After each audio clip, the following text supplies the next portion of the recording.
Bonsoir à tous, bienvenue dans le Focus Info. Ce soir, j'ai l'honneur de recevoir le maire d'Irakubo, Cornélie Sellali Boisblanc. C'est notre invité ce soir dans le Focus Info. Bonsoir, bienvenue. Bonsoir. Comment allez-vous? Très bien, merci. Alors, le paysage politique en Guyane se féminise. 4 femmes au poste de premier magistrat. Une femme, c'est plus rassurant. Comment vous expliquez ce changement-là dans le paysage politique en Guyane? C'est un changement très important pour la Guyane, d'abord, puisque nous aussi, nous, en tant que femmes, on veut apporter un changement, on veut apporter une politique de proximité, une politique d'ouverture. C'est plus rassurant, une femme? C'est plus rassurant. C'est une mère de famille? C'est non seulement une mère de famille, mais c'est aussi une femme qui veut faire partager justement tout ce qu'il y a de proximité. Très bien, on va voir comment s'est passée cette journée d'investiture. C'était un moment important avec notre équipe qui était sur place, Valence et Dominique Nugent. Vous allez nous expliquer un petit peu comment ça s'est passé, comment ça s'est préparé. On va voir tout de suite les images. Cornélie Sellali Boisblanc, voilà, on voit déjà ces premières images. Comment vous vous êtes préparé pour cet événement?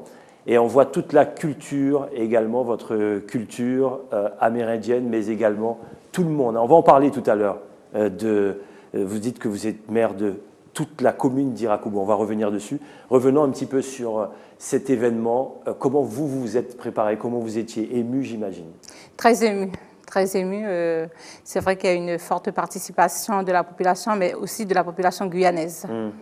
Il y avait du beau monde, beaucoup de monde. à Irakubo pour justement fêter cet événement. Au-delà même de cette investiture, qu'est-ce qui était important pour vous ce jour-là? Ce qui était important, c'est d'être à côté de ma population, mais d'être à côté aussi de toute la population guyanaise. Voilà, ce sont eux qui se sont déplacés. Vous le disiez, les gens ont beaucoup voté. On va revenir un petit peu sur le vote tout à l'heure. Restons sur ce moment solennel. Est-ce qu'au moment où vous devenez maire, parce que lorsqu'on dit qu'on vote pour vous, après il faut qu'on vote pour vous le jour de l'investiture. Oui. Quelles étaient la première réaction? Comment vous avez... comment c'était chez vous, psychologiquement? Comment vous vous sentiez? J'étais prête. Ouais. J'étais prête. D'ailleurs, j'ai une équipe formidable et une équipe qui, dès le début, on avait déjà discuté qui serait maire, donc on n'a pas eu de soucis de ce côté-là. Et mon équipe et moi, on a été prêtes depuis le début, d'ailleurs. D'accord, voilà. Très bien. Alors, l'équipe autour de vous, justement, chaque maire décide, savoir combien d'adjoints et autres. Vous, votre équipe, combien d'adjoints, des délégations précises, des postes qui reviennent? Expliquez-nous. Dans mon équipe, nous avons 5 adjoints plus une adjointe spéciale, puisqu'elle est d'Organabo. Et ensuite, nous avons, dans le conseil, nous sommes à 18 conseillers, donc dans 4 dans l'opposition. D'accord, très bien. Et premier conseil municipal? Ce samedi. Ce samedi. Ce sera intéressant de savoir comment ça s'est passé. On va vous appeler la semaine prochaine pour savoir comment ça s'est passé. C'est toujours particulier quand un ancien maire se met dans cette position-là, puisque ce n'est pas habituel du tout. On regarde encore et on voit encore ces images. Est-ce que vous l'avez vécu comme un moment historique en Guyane? Si, bon, il faut savoir que je suis la première femme amérindienne élue étant maire en Guyane, mais il faut savoir aussi que je suis une Guyanaise avant tout. On va revenir précisément sur ce que vous avez dit parce que c'est important pour nous d'en parler. Revenons sur le film des municipales. D'après vous, pourquoi les choses ont basculé en votre faveur? Parce que la population d'Irakubo, qui ont voté pour nous, ont voulu un changement. Et même ceux qui n'ont pas voté pour nous, parce qu'il y a certaines personnes qui ne peuvent pas voter puisqu'ils ne sont pas français, donc qui n'ont pas le droit de voter, ont voulu ce changement. Donc c'est pour cela qu'on a été élus, que mon équipe et moi avons été élus. Vous pensiez passer dès le premier tour? Dès le premier tour. Vraiment? Oui, parce qu'on a fait comme une politique de proximité. D'accord, très bien. Donc, en fin de compte, vous cachez bien votre jeu. C'est ça aussi la politique. On a trouvé dans le débat ici du premier magistrat, M. Mangal, un peu agressif à votre égard d'ailleurs. On l'a vu d'ailleurs que lorsque vous avez gagné, certains ont repris ces mots pour dire ben, regardez qui a gagné, etc. S'il faut revenir sur le film justement de ces municipales, qu'est-ce qui a manqué de l'autre côté? Ou est-ce que c'est une certaine arrogance qui a fait que certaines personnes se sont vraiment détachées aussi? Je ne pourrais pas parler de l'adversaire parce que moi, j'étais focalisée sur ma campagne. Et notre campagne a été une campagne propre, une campagne je le dis encore, de proximité. Et mon équipe ce sont des hommes et des femmes qui ont été très proches de proximité.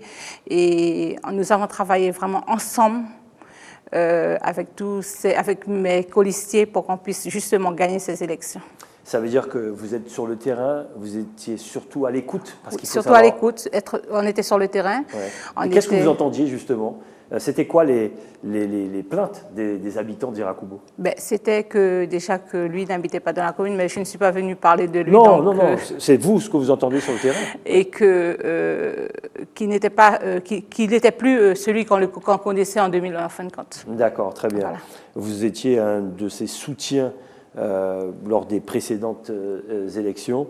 Donc il y avait effectivement un danger là.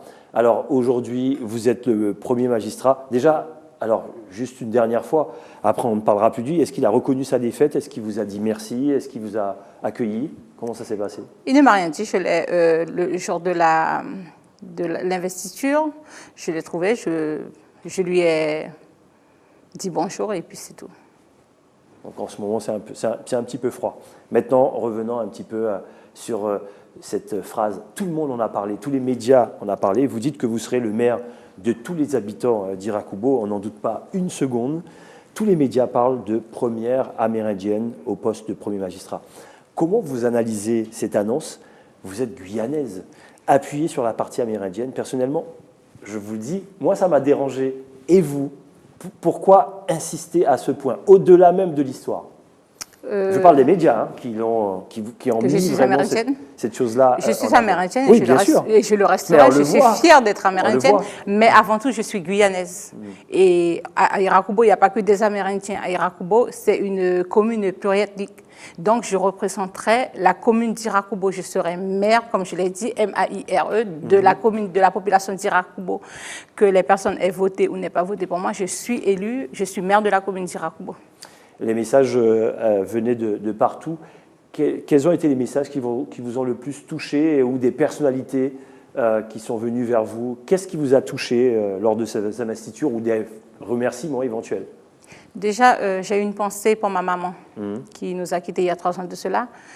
Et ensuite, c'était toutes les personnes qui étaient présentes ce jour-là. C'était vraiment toutes les personnes, c'était de les remercier.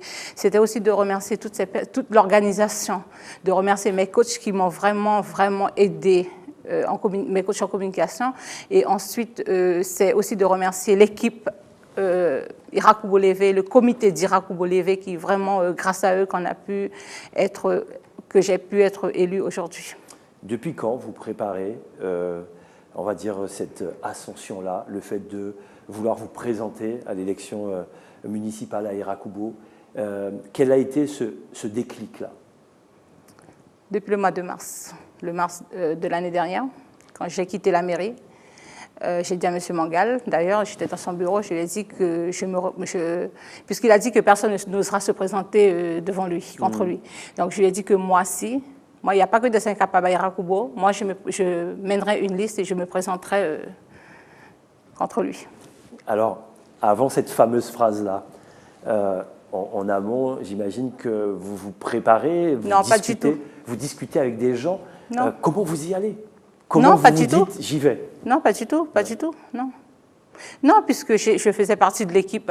Donc pour moi, c'était de continuer et d'arrêter au projet. Enfin, je ne me serais pas présentée sur aucune liste, ni aucune. Mais à force d'entendre quelqu'un dire qu'il n'y a personne qui va se présenter contre la personne-là, donc c'est ça qui m'a motivée. D'accord. Aujourd'hui, à qui vous avez envie de dire merci? Parce que ce n'est pas évident. On l'a vu, on le voit dans certaines communes. Pas évident d'être à ce poste-là. Comment les bagarres sont rudes. À qui vous avez envie de dire merci? À mon mari, à mon époux. À lui, parce que c'est lui qui m'a soutenu en premier. Parce que j'ai voulu démissionner en 2008 et c'est lui qui m'a dit de ne pas démissionner, de continuer. Et ensuite à ma famille qui, au début, n'était pas d'accord que j'aille au municipal. Et après une réunion de famille, m'ont accordé leur soutien. Et c'est ce qui m'a donné beaucoup de force. Et ensuite, c'est avec l'équipe et le comité Irakubo Levé, les coachs, et puis ainsi que toute la population d'Irakubo. Il y a des gens qui disent qu'ils font des campagnes propres. On l'a vu chez certains candidats, effectivement. Pas d'accusation, rien d'autre. Est-ce que vous-même, vous avez eu mal lors de ces municipales? Est-ce qu'il y a des attaques qui vous ont blessé, qui ont blessé vos proches, votre famille? Je vais pas vous cacher, je ne vais pas vous mentir, mais c'est vrai que j'ai été méprisée, j'ai été insultée, critiquée. Mon équipe a été méprisée aussi. Mais j'ai toujours dit à mon équipe qu'on ne vient pas pour se venger, ni moi je ne viens pas pour me venger. On vient justement pour qu'on puisse préparer l'avenir de notre commune. Et l'avenir de notre commune, c'est la jeunesse. Donc, quoi qu'on dise sur nous, quoi qu'on fasse sur nous, les méchancetés, on ne regarde pas, mais on regarde droit devant nous. Et il y a un Dieu qui existe et c'est de nous mettre dans la prière et ensuite de continuer. Alors, c'est très bien, j'allais vous poser la question, est-ce que vous croyez en Dieu? Bon, la réponse, on l'a, la foi également. Je suis catholique, chrétienne. Alors, lorsqu'on mène une campagne comme celle-là, on prie beaucoup aussi parce que des fois on a des doutes. Vous aviez eu des doutes pendant cette campagne? Non, puisque j'ai Dieu devant moi, donc je n'ai pas de doute. Aujourd'hui, quelles seront vos premières mesures en tant que premier magistrat? Alors après, il faut tenir des promesses. On l'a remarqué, vous n'avez pas fait 40 000 promesses. Disons les choses franchement lors du débat. Vous aviez simplement dit certaines choses qui n'allaient pas dans la commune et certaines choses qu'il fallait mettre en place. Quelles seront vos premières mesures? C'est déjà de faire un audit pour connaître la situation financière de la commune. Et ensuite, c'est de rencontrer chaque service. Pourquoi c'est opaque? On ne sait pas trop comment la communauté est gérée? Non, voilà. Donc, je préfère faire un audit. Et ensuite, c'est de rencontrer service par service et de faire une réorganisation au niveau du service, au niveau des services. Et ensuite, après l'audit, de rencontrer la population, comme je l'ai dit, c'est toujours de rester en contact avec la population. Et par rapport à ça, on verra après les priorités qu'il y a à faire. Sinon, notre première priorité, ce sera vraiment la piste de Rokokwa. Pourquoi? La piste de Rokokwa, pourquoi? Parce que les gens, ça fait quand même 12 ans qu'ils attendent. Et il y a des priorités, il y a beaucoup de priorités dans la commune, mais c'est une des priorités. D'accord, très bien. Au moins là, le message est passé. La commune qui a le plus voté, donc en tête dans les 3 bureaux, plus de 79, et quelques % de participation. C'est extraordinaire hein, lorsqu'on voit comment ça s'est passé dans l'Hexagone et dans d'autres communes ici en Guyane. Vous avez fait un sacré travail de terrain. Oui. C'est quoi le message? Si on veut qu'un maire passe au premier tour, il faut aller voter dès le premier tour. Oui, c'est ça. C'est de dire à la population que pour faire un changement, il faut voter dès le premier tour, de ne pas attendre le deuxième tour, mais vraiment de voter au premier tour. Ça veut dire qu'il y a des gens qui n'avaient jamais voté à Irakubo pour ces élections-là? Voilà, qui avaient voté en 2001 et en 2008 qui n'avaient pas voté. Et ensuite, c'était vraiment de faire du porte-à-porte, vraiment...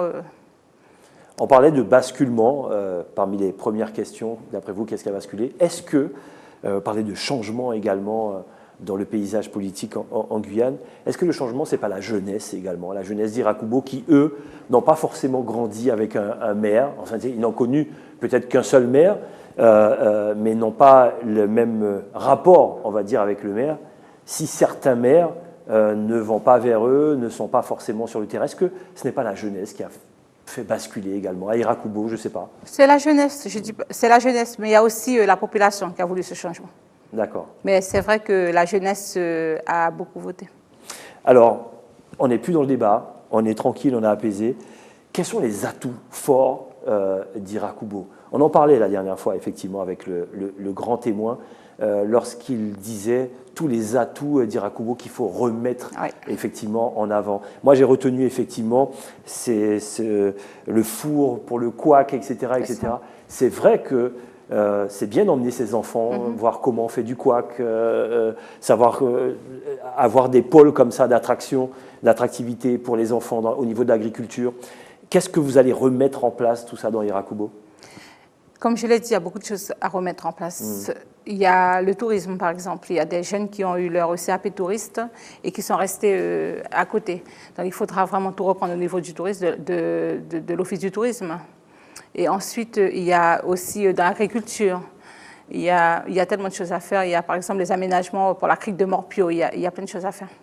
Quelles sont vos relations avec les différentes collectivités? Est-ce que vous avez eu un contact déjà avec le président de région, le président du conseil général? Et puis, il y aura aussi l'enjeu de la communauté des communes, des savanes, plein d'autres enjeux. Quelles sont vos relations aujourd'hui? Très bonnes, puisque j'ai quand même été appelée par le président de la région, que je rencontre demain. Ensuite, le conseil général et puis le maire de Sinnamary, que je vais rencontrer en étant déjà voisin, mais aussi dans la communauté des communes. Voilà, effectivement, Jean-Claude. Et bien sûr, Madame Berthelot aussi, et voilà. Jean-Claude Madeleine et Chantal Berthelot. Mais en tout cas, bonne chance pour cette première mandature. On verra à la suite, bien sûr, c'est sur le bilan qu'on peut juger une personne et non pas avant. Je le dis parce qu'on a vu sur les réseaux sociaux, bon, c'est partout pareil, les premières critiques, alors que vous n'avez pas encore posé vos pieds.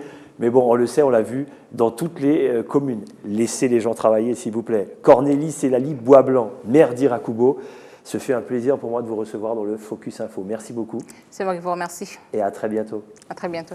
Voilà, c'est comme ça que se termine le Focus Info ce soir, pour vous donner rendez-vous demain à la même heure. Et puis la semaine prochaine, l'investiture de Matoury, l'investiture également de Kourou. Ce sont aussi des nouveaux maires qui s'installent dans leur commune. Passez une excellente soirée sur ATV. Rendez-vous demain. Allez, sans plus tarder, voici le journal de TF1. Bonne soirée.